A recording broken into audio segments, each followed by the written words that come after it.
Welcome to your channel Jubilant Classes and you are studying Biology with Amit Yadav sir. Students, जैसा कि आपको पता है लास्ट क्लास में हमने पढ़ा था, उसी क्लास को आज हम कंटिन्यू करते हैं। उसी क्रम में नेक्स्ट टॉपिक पर स्किप करते हैं और वो हमारा नेक्स्ट टॉपिक है एक्सचेंज ऑफ गैसेस। स्टूडेंट्स, यहाँ हम स्टडी कर रहे हैं गैसेस का जो एक्सचेंज है, लेकिन हम कहाँ एक्सचेंज ऑफ गैसेस स्टडी कर रहे हैं ह्यूमन बॉडी में। तो बिटवीन एल्विलाई एंड ब्लड, क्या बताया, लंग्स के अंदर जो लंग एल्विलाई हैं उनके अंदर और ब्लड के अंदर एक्सचेंज ऑफ गैसेस कैसे हो रहा है।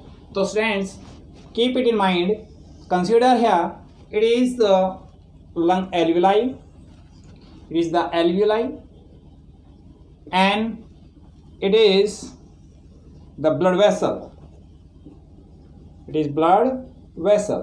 Then students, as you know, during exchange of gases we inhale, हम अंदर लेते हैं एयर। क्या लेते हैं अंदर? एयर। ना कि हम ऑक्सीजन लेते हैं, but a mixture of gases लेते हैं, वो हम एयर कहते हैं। ठीक है, मिक्सचर ऑफ गैसेस हम अंदर लेते हैं। और ये मिक्सचर ऑफ गैसेस में क्या क्या आता है बेटा? O2, CO2, nitrogen, argon, whatever जो भी हमारे एनवायरनमेंट में गैसेस हैं, वो सारी गैसेस यहाँ हैं। तो यहाँ ये आपके पास ये मेम्ब्रेन हो गई, एल्विलाई की मेम्ब्रेन। ओके, ये आपका ब्लड वेसल हो गया। तो हम स्टडी ये कर रहे हैं कि भाई गैसेस में हम यहाँ बात करेंगे ऑक्सीजन का, CO2 का ही एक्सचेंज, बाकी गैसेस का हम नहीं करते हैं। वो भी हम रीजन हम बताएंगे। हर जगह हम स्टडी करते हैं तो एक्सचेंज ऑफ गैसेस में ऑक्सीजन और CO2 ही होती है, नाइट्रोजन हीलियम की हम स्टडी नहीं करते हैं। हम रीजन बताएंगे क्यों नहीं करते हैं। देखिए, हम यहाँ ऑक्सीजन का एक्सचेंज देखते हैं कि वो ब्लड में जा रही है, और CO2 है वो ब्लड से कहाँ, एल्विलाई के अंदर आ रही है। तो इसका रीजन क्या है? देखिए क्या हुआ, पहले तो एक ऐसे सुनिए कि एक्सचेंज ऑफ गैसेस और oxygen transports take place through the lungs alveoli to the blood by the process of diffusion, same as CO2 के केस में होता है कि CO2 है वो ज़्यादा प्रेशर से, जो ब्लड में CO2 का प्रेशर ज़्यादा होता है और वो लंग एल्वेलाई में आ जाती है। ये इस को हम एक्सटर्नल रेस्पिरेशन कहते हैं। क्या कहते हैं इसको? External respiration. ठीक है, क्यों? क्योंकि एक्सचेंज ऑफ गैसेस हो रहा है वो सेल में नहीं हो रहा है, सेल में नहीं हो रहा है, वो सिर्फ ऑर्गन्स के थ्रू हो रहा है। देखो, ब्लड वेसल से, ब्लड से कहाँ चला गया? वो एल्विलाई के अंदर। अब हम आगे बात करते हैं, और वो है कि यहाँ ऑक्सीजन और CO2 है, उनका एक्सचेंज हो रहा है, तो इस मेम्ब्रेन के थ्रू हो रहा है। तो बेटा ध्यान दें, हम इस मेम्ब्रेन की प्रॉपर्टी की स्टडी करते हैं कि इस मेम्ब्रेन में ऐसी क्या कुछ खास बात है कि इधर ये ऑक्सीजन का ट्रांसपोर्ट हो रहा है एंड CO2 का ट्रांसपोर्ट हो रहा है। तो स्टूडेंट्स, जो ये एल्विलाई है, इसकी वाल की बात कर लेते हैं। एल्विलाई की वाल, इसकी प्रॉपर्टीज की हम बात कर लें। एक तो ये होती है थिन वाल। कैसी होती है? थिन होती है, एक मॉइस्ट होती है। सुनिए, एक तो क्या है? थिन, और एक क्या बताया इसका? मॉइस्ट होती है। इस वजह से एक्सचेंज ऑफ गैसेस क्या होता है? इजीली होता है, थोड़ा फास्ट होता है। अगला पॉइंट क्या है कि इसके अंदर alveoli are highly supplied with blood vessels. ठीक है, they are highly supplied with network of blood vessels. तो ब्लड वेसल्स का क्या है? इसमें है एक बहुत ही बड़ा नेटवर्क है, एक बहुत ही बड़ा जाल है, इसलिए यहाँ पर एक्सचेंज ऑफ गैसेस आसानी से हो जाता है। और इस मेम्ब्रेन को हम रेस्पिरेटरी मेम्ब्रेन भी कहते हैं। क्या बोलते हैं इसको? Respiratory membrane. ठीक है, तो क्वेश्चन ये भी हो सकता है, what are the properties of respiratory membrane. तो हमारी कुछ ये प्रॉपर्टीज हैं, और हम और बात क्या करेंगे कि जो हमारी रेस्पिरेटरी मेम्ब्रेन है किस किस से मेनली बनी होती है।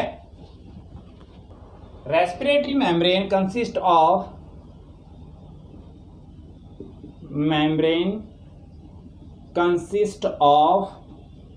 मेनली किस किस से बनी होती है ये रेस्पिरेटरी मेम्ब्रेन? तो स्टूडेंट्स, ये डिफरेंट लेयर्स होती हैं। जैसे एक लेयर होती है alveolar epithelium, alveolar epithelium, first point. फिर होता है ये क्या है, ये रेस्पिरेटरी मेम्ब्रेन है, ठीक है। और इसकी जो एपिथेलियल है मेम्ब्रेन, उसकी एक बेसमेंट मेम्ब्रेन भी होती है, तो हम बोल देंगे बेसमेंट मेम्ब्रेन, बेसमेंट मेम्ब्रेन है। और नेक्स्ट क्या है इसमें लेयर, नेक्स्ट है कि थिन कम और इंटरस्टिशियल स्पेसीज आर देयर, बहुत ही बारीक बारीक स्पेसीज होते हैं इन सेल्स के बीच के अंदर। और जो बेसमेंट मेम्ब्रेन है इसी के पास कैपिलरी एपिथेलियम भी होते हैं, capillary epithelium, epithelium means epithelial tissues. और ये एक्चुअली एपिथेलियम नहीं, ये होते हैं एंडोथेलियम और एंडोथेलियल टिश्यूज, ठीक है। तो ये डिफरेंट लेयर्स हैं। अब अगर हम रेस्पिरेटरी मेम्ब्रेन की डिफरेंट प्रॉपर्टीज की फिर से बात करें तो देखिए, respiratory membrane and diffusion of gases की अगर हम बात करें तो ये किस किस फैक्टर पर डिपेंड करता है। देखिए अभी हमने बताया कि रेस्पिरेटरी मेम्ब्रेन है, ये डिफरेंट लेयर से बनती है, और रेस्पिरेटरी मेम्ब्रेन की जो थिकनेस है वो कितनी, 0.2 mm, कितनी होती है भाई, 0.2 mm थिक होती है, मीन्स बहुत ही पतली हो गई। इस वजह से यहाँ पर एक्सचेंज ऑफ गैसेज जो है इजीली हो जाता है। क्लियर।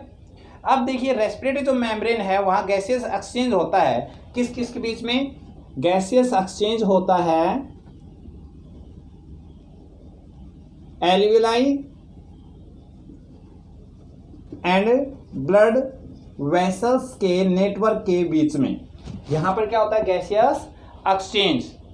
और किस पर डिपेंड करता है, diffusion capacity, diffusion capacity of gases also, gases का जो डिफ्यूजन कैपेसिटी है उस पर भी डिपेंड करता है कि डिफ्यूजन कैसे होगा, ठीक है। जैसे कि और किस पर, सोल्यूबिलिटी पर, मींस वो सोल्यूबल है बॉडी के अंदर कितना परसेंट है। जो ज़्यादा सोल्यूबल होती हैं उनका डिफ्यूजन जो है ना वो फास्ट होता है। कुछ अभी हम बात कर रहे थे डिफ्यूजन कैपेसिटी ऑफ गैसेस, ये डिफरेंट गैसेस का अलग अलग होता है। जैसे अगर हम ऑक्सीजन की बात करें तो oxygen has high diffusion capacity and it has 20 times more capacity और faster than CO2। Clear. CO2 से कितना टाइम फास्ट है ये इसका डिफ्यूजन, सॉरी थोड़ा सा रिवर्स बोल दिया मैंने, ये CO2 का जो डिफ्यूजन है it is 20 times faster than the O2। Students sorry for it, CO2 का जो डिफ्यूजन कैपेसिटी होता है O2 की बजाय क्या होता है 20 टाइम्स फास्टर होता है। और ऑक्सीजन का है उसका नाइट्रोजन से होता है, ऑक्सीजन का है it has greater efficiency, greater और डिफ्यूजन कैपेसिटी देन नाइट्रोजन। तो हमारा जो भावार्थ हुआ क्या हुआ कि इन सभी गैसेस का जो डिफ्यूजन जो कैपेसिटी है वो सभी का अलग अलग होता है। और किस पर डिपेंड करता है डिफ्यूजन ऑफ गैसेस, वो देखिए, वो है पार्शियल प्रेशर। क्या है, partial pressure of gases. Actually बेटा पार्शियल प्रेशर क्या होता है, एक मिक्सचर ऑफ गैसेस में से एक इंडिविजुअल गैस का जो प्रेशर होता है वो क्या होता है पार्शियल प्रेशर। ठीक है, मान लीजिए एक कंटेनर है उसके अंदर 5 गैसेस हैं, ऑक्सीजन, नाइट्रोजन, सल्फर, CO2। तो उनमें से मान लीजिए कि O2 का इंडिविजुअली कितना प्रेशर है वो क्या हो जाएगा उसका partial pressure. Means partial pressure क्या होता है, pressure exerted by individual gas in a mixture of gases, in a mixture of gases। एक गैसेस के मिक्सचर में से एक इंडिविजुअल गैस का जो प्रेशर होता है वो उसका हम पार्शियल प्रेशर कहते हैं। तो देखते हैं कि किस प्रकार से पार्शियल प्रेशर है वो एग्जर्ट करता है और एक्सचेंज ऑफ गैसेस होता है। फ्रेंड्स देखिए, इट इज आर एल्वियोलाई। तो एल्वियोलाई में बेटा पार्शियल प्रेशर एक्सचेंज के लिए ऑक्सीजन का कितना है। देखो हमने बताया था कि हम एयर को इनहेल करते हैं, अंदर एयर आती है, ठीक है। तो उस एयर में से, मिक्सचर ऑफ गैसेस में से इंडिविजुअल प्रेशर जो है O2 का वो कितना है 104 mm ऑफ Hg। ठीक है, लेकिन सेम यहां पर एल्वियोलाई में कितना होता है CO2 का प्रेशर पार्शियल, वो होता है 40 mm ऑफ Hg। लेकिन हमारा जो ब्लड वेसल है यहां पर कितना है CO2 का पार्शियल प्रेशर 45। क्लियर। यहां देखिए आप कि partial pressure of CO2 45 in blood while in alveoli it is 40, then there is a difference of 5। so यहां क्या बताएंगे कि CO2 है वो डिफ्यूज हो जाएगी ब्लड से एल्वियोलाई के अंदर। क्लियर। सेम यहां हम अगर बात कर लें पार्शियल प्रेशर O2 का, ये क्या है हमारा ब्लड वेसल। तो बेटा ब्लड वेसल के अंदर जो पार्शियल प्रेशर CO2 का है वो कितना होता है, वो होता है 40 mm ऑफ Hg। ठीक है। सो यहां पर क्या है डिफरेंस, भाई एल्वियोलाई में कितना है 104 और ब्लड वेसल में कितना है 40, तो कितना डिफरेंस आ गया। इस डिफरेंस के अकॉर्डिंग O2 है वो ब्लड में आ जाती है। दोबारा से सुनिए कि ब्लड वेसल में CO2 का पार्शियल प्रेशर 45 है लेकिन एल्वियोलाई में कितना 40, तो गैस CO2 है वो ब्लड से कहां आ गई है एल्वियोलाई में। क्लियर। यहां ये ऑक्सीजन का पार्शियल प्रेशर कितना 104 और ब्लड में कितना ऑक्सीजन का 40, तो डिफरेंस आते ही क्या हो गया, ऑक्सीजन जो है वो ब्लड के अंदर ट्रांसपोर्ट हो जाएगी, डिफ्यूज हो जाएगी। ठीक है। अब जैसे जैसे ऑक्सीजन जो है ट्रांसपोर्ट होगी डिफरेंट पार्ट्स के पास बॉडी के अंदर टिश्यूज तक, सो उस समय ब्लड टिश्यू लेवल तक जब ब्लड पहुंचता है उस समय ऑक्सीजन का पार्शियल प्रेशर कितना रह जाता है, केवल 95। ठीक है। और ब्लड वेसल्स के थ्रू जो ऑक्सीजन जा रही है तो उस समय 95 कितना हो गया पार्शियल प्रेशर ऑक्सीजन का, और पार्शियल प्रेशर CO2 का कितना हो जाता है 40। क्यों? क्योंकि ये ऑक्सीजनेटेड ब्लड था जो टिश्यूज के पास पहुंच रहा है। अब आपको पता है कि एक्सचेंज ऑफ गैसेज होता है, उसके बाद में स्टेप आती है हमारी रेस्पिरेशन की। रेस्पिरेशन क्या होता है, ब्रेक डाउन ऑफ ग्लूकोज। ठीक है। तो उस दौरान यहां पर टिश्यूज के अंदर आपको पता है कि रेस्पिरेशन के दौरान ऑक्सीजन कंज्यूम होती है। ठीक है। तो क्या होता है कि टिश्यूज को, सेल्स को ऑक्सीजन चाहिए रेस्पिरेशन के लिए, और यहां जो टिश्यूज हैं वहां पर पार्शियल प्रेशर ऑक्सीजन का कितना होता है 40। सो देखो ब्लड वेसल में कितना है 95 और टिश्यूज में कितना है 40 ऑक्सीजन का। तो क्या होगा, high pressure to low pressure, oxygen का क्या हो गया ट्रांसपोर्ट। ठीक है। तो इस प्रकार से ऑक्सीजन है वो ब्लड में से कहां चली गई भाई, टिश्यूज के अंदर। पॉइंट क्लियर है बेटा। ऑक्सीजन है वो ब्लड से कहां चली गई है, टिश्यूज के अंदर। अब क्या हुआ, वहां पर हुआ रेस्पिरेशन। रेस्पिरेशन से क्या हुआ, वहां पर CO2 का प्रोडक्शन। अब आपको पता है कि ब्लड वेसल्स हैं तो ब्लड वेसल्स में कितना है CO2 का प्रेशर 40, लेकिन यहां पर टिश्यूज हैं, टिश्यूज में कितना होता है, यहां पर प्रेशर इसका CO2 का वो होता है 45। ठीक है।